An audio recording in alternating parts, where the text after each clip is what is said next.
Assalamualaikum warahmatullahi wabarakatuh. Kami dari kelompok 3 akan mempresentasikan hasil dari kajian kami yang berjudul Sarung Tangan Rehabilitasi dengan Soft Aktuator Pneumatik. Sebelumnya, izin memperkenalkan diri. Nama saya Ramadhani Kurnia Pratama dan bersama teman-teman saya yaitu Haji Pamungkas, Dwinta Adrien Arselin Manalu, Lydia Pangaribuan, dan Wahid Salahuddin. Latar belakang kajian. Terdapat beberapa alasan kami mengkaji jurnal sarung tangan rehabilitasi dengan soft aktuator pneumatik. Di antaranya, yang pertama, jurnal ini membahas mengenai penerapan aktuator. Aktuator yang digunakan adalah soft aktuator. Soft aktuator ini digunakan pada bidang medis dan masih dalam tahap riset. Yang kedua, penelitian ini dilakukan di dalam negeri. Harapan kami dengan mengkaji jurnal ini akan mendorong kemajuan penelitian dalam negeri meskipun masih sebatas pada circle kelompok ini. Yang ketiga, riset bidang biomekatronik cukup menarik minat kami karena menyatukan teknologi dengan unsur biologis. Selanjutnya, latar belakang riset sarung tangan rehabilitasi. Pada jurnal sarung tangan rehabilitasi dengan soft aktuator pneumatik, penulis tidaknya menyampaikan latar belakang riset yang dilakukan. Beberapa yang kami tangkap adalah, yang pertama, pasar alat kesehatan di Indonesia masih didominasi oleh produk impor. Karena soft aktuator ini masih sangat sedikit yang memproduksinya dalam negeri, sehingga banyak sekali yang menggunakan produk impor. Yang kedua, salah satu alat yang masih diimpor adalah alat terapi untuk rehabilitasi tangan. Yang ketiga, pada riset jurnal ini, alat tersebut menggunakan soft aktuator pneumatik. Nah, soft aktuator pneumatik ini berbeda dengan aktuator pada umumnya. Aktuator ini lebih ringan. Materi yang digunakan membuatnya lebih ringan daripada aktuator yang biasa digunakan. Selanjutnya akan dibacakan oleh Wahid Salahuddin. Baik, saya akan melanjutkan presentasi dari Yani. Saya akan menyampaikan beberapa data terkait latar belakang sebelumnya. Pada slide ini terlihat pada grafik berdasarkan data dari Profil Kesehatan Indonesia tahun 2017 yang diterbitkan oleh Kementerian Kesehatan. Tingkat impor alat kesehatan di Indonesia sebesar 91,8% dan sisanya sebesar 8,2% adalah ekspor alat kesehatan Indonesia. Impor tersebut didominasi oleh alat kesehatan berteknologi tinggi dengan persentase terbesar pada kategori alat operasional, digital, dan portable sebesar 16,5%. Data ini akan ditunjukkan pada slide selanjutnya. Salah satu alat yang masih diimpor adalah alat terapi untuk rehabilitasi tangan. Pada grafik ditampilkan 5 kategori dengan persentase tertinggi dari alat kesehatan yang diimpor oleh Indonesia. Sarung tangan rehabilitasi dapat dikategorikan ke dalam kategori peralatan kesehatan elektronik. Alat tersebut masih termasuk ke dalam 5 kategori alat kesehatan dengan persentase tertinggi yang diimpor oleh Indonesia. Pada slide selanjutnya, soft aktuator pneumatik. Soft aktuator ini digunakan karena sifat materialnya yang ringan dan fleksibel. Selain itu, soft aktuator pada sarung tangan ini bekerja menggunakan tekanan angin yang akan masuk ke dalam soft aktuator, kemudian perlahan menggerakkan tangan membuka. Aktuator yang digunakan merupakan jenis soft aktuator pneumatik, dinamakan dengan kata soft karena dibuat dari material yang lembut. Aktuator ini digunakan untuk membuat gerakan ekstensi pada sarung tangan sehingga tangan pasien dapat membuka dan terapi bisa berjalan. Kemudian pada slide selanjutnya ada teori masalah.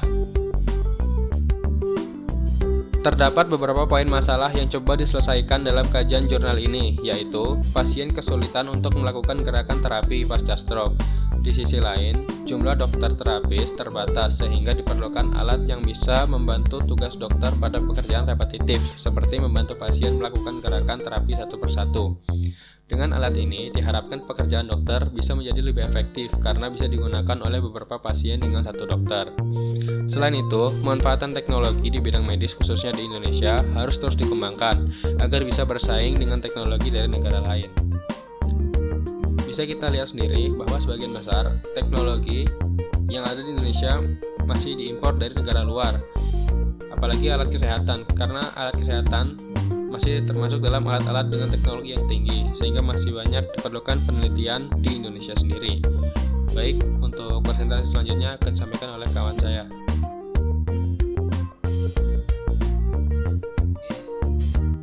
Baiklah, di sini saya akan melanjutkan mempresentasikan slide ke-9 sampai slide ke-12. Yang pertama yaitu tentang teori manufaktur alat. Desain dasar dari alat ini adalah sarung tangan.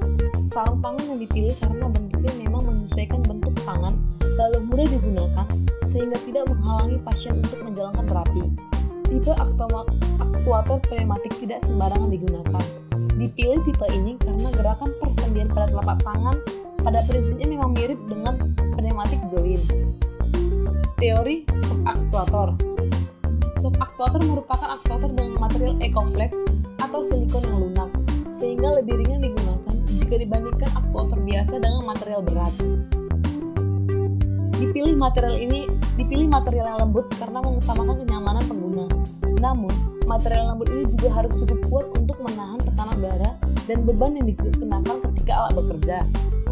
Untuk bagian alat kerjanya, pada bagian alat terdapat dua bagian informasi dalam satu jalur sistem, yaitu yang pertama, bagian yang menyampaikan informasi sinyal elektrik, yaitu garis dan blok warna biru, dan yang kedua, bagian yang menyampaikan sinyal pneumatik, yaitu garis dan blok warna jingga. Untuk sensor MPX5700AP berperan sebagai pendeteksi tekanan yang dihasilkan untuk subaktuator pada sistem. Sensor ini digunakan menghasilkan keluaran berupa sinyal listrik antara 0 sampai 5 volt, di mana sinyal listrik ini akan menjadi umpan balik bagi sistem kontrol agar dapat mencapai set point pada sistem.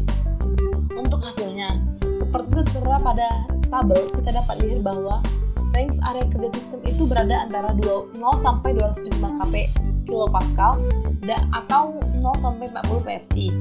Dari hasil uji coba sebelumnya, dipilih 3 nilai tekanan untuk proses identifikasi, yaitu 15 PSI, 20 PSI, dan 25 PSI. Untuk 15 PSI, ketika subaktuator pertama kali membuka tangan. Untuk 20 PSI, ketika subaktuator memberikan support pada tangan pasien. Dan untuk 20 PSI, itu mengasumsikan nilai tekanan subaktuator untuk memberikan support pada tangan pasien pada beban tangan yang lebih berat saat melakukan gerakan ekstensi. Ya, oke, saya akan melanjutkan pada slide ke-13, yaitu hasil. Gambar berikut menunjukkan grafik respon sistem pada set point 15 PSI. Ketika respon sistem bersifat open loop tanpa umpan balik, terdapat offset yang tidak kecil. Nilai tekanan yang diinginkan yaitu 15 PSI tidak pernah dicapai sistem. Hal ini juga terjadi pada set point lain. Untuk menanggulangi offset tersebut, sistem kontrol PID perlu diterapkan, yaitu pada tabel ke-14, yaitu hasil juga. Pada grafik di atas adalah hasil pengukuran tekanan setelah sistem kontrol PID diterapkan. Terlihat terdapat tekanan jatuh yang jelas ketika sistem mencapai set point. Setelah tekanan jatuh, tekanan meningkat lagi secara dramatis. Jika dibayangkan pada gerakan tangan, maka pergerakannya adalah ketika mulai tangan akan membuka secara cepat di awal, namun lambat di pertengahan. Kemudian ketika telah mencapai set point, tangan akan segera menurup karena tekanan subaktuator langsung jatuh, dan kemudian naik lagi sesuai dengan kurva waktunya. Pada gambar slide 15 ini yaitu perwarupa sarung tangan rehabilitasi. Pada gambar tersebut terdapat keterangan berikut sesuai dengan nomornya. Yang nomor 1 itu shaft aktuator, yang nomor 2 kompresor, ketiga katup solenoid, yang keempat relay, yang kelima sensor tekanan MPX 3700 AP, yang keenam port Arduino, yang ketujuh sarung tangan berbahan kulit, yang ke-8 tubing saluran udara. Yang terdapat pada slide ke-16 yaitu shaft aktuator pneumatik versus aktuator pneumatik. Pada sisi yang sebelah kiri yaitu shaft aktuator pneumatik, yang sebelah kanan aktuator pneumatik. Sesuai dengan arah petunjuk, yang sebelah kiri itu tubing udara, dan petunjuk yang lainnya anak panah, tanda anak panah selanjutnya yaitu shaft aktuator. Yang petunjuk anak panah bagian bawah sebelah kanan itu yaitu sarung tangan berbahan kulit. Selanjutnya akan dilanjutkan oleh rekan saya.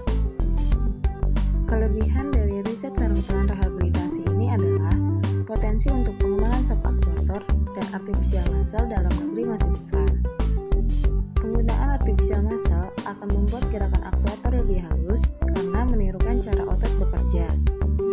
Sarung tangan tidak menimbulkan panas berlebih karena menggunakan udara sebagai pembangkit energi kinetiknya. Shaft aktuator yang bekerja secara repetitif akan mempercepat stimulus pada otot tangan agar bisa bergerak normal dan bobot lebih ringan dibandingkan aktuator biasa yang menggunakan exoskeleton. Selanjutnya, kekurangan dari riset sarung tangan rehabilitasi ini adalah desain sarung tangan ini masih pada tahap purwarupa dan belum bisa dilepas ke pasaran. Sistem kontrol masih terlalu besar dan berat, walaupun shaft aktuator sendiri sudah cukup ringan. Pergerakan aktuator masih sebatas ekstensi dan masih memerlukan riset lebih lanjut pada area kerja sistem sehingga bisa diperoleh area kerja yang lebih presisi. Kesimpulan dari riset sarung tangan rehabilitasi ini adalah: yang pertama, biomekatronik merupakan cabang ilmu dari mekatronika mengenai pengaplikasian aktuator dalam bidang medis. Yang kedua, komponen yang digunakan pada sarung tangan ini yaitu shaft aktuator pneumatik, kompresor, sensor MPX 5700AP, relay, dan Arduino. Yang ketiga, shaft aktuator digunakan pada sarung tangan karena penggunaannya adalah untuk rehabilitasi otot tangan yang kaku, sehingga diperlukan adaptasi tangan dengan aktuator. Dan yang keempat adalah sarung tangan ini memberikan gerakan membuka telapak tangan pasien atau ekstensi dengan perlahan, lalu kembali ke posisi awal. Gerakan tersebut dilakukan berulang sehingga dapat menstimulasi otot tangan agar bisa berfungsi normal kembali pasca stroke atau trauma. Sekian penjelasan mengenai riset sarung tangan rehabilitasi dari kelompok kami. Mohon maaf apabila ada kesalahan pengucapan, dan terima kasih banyak atas perhatiannya.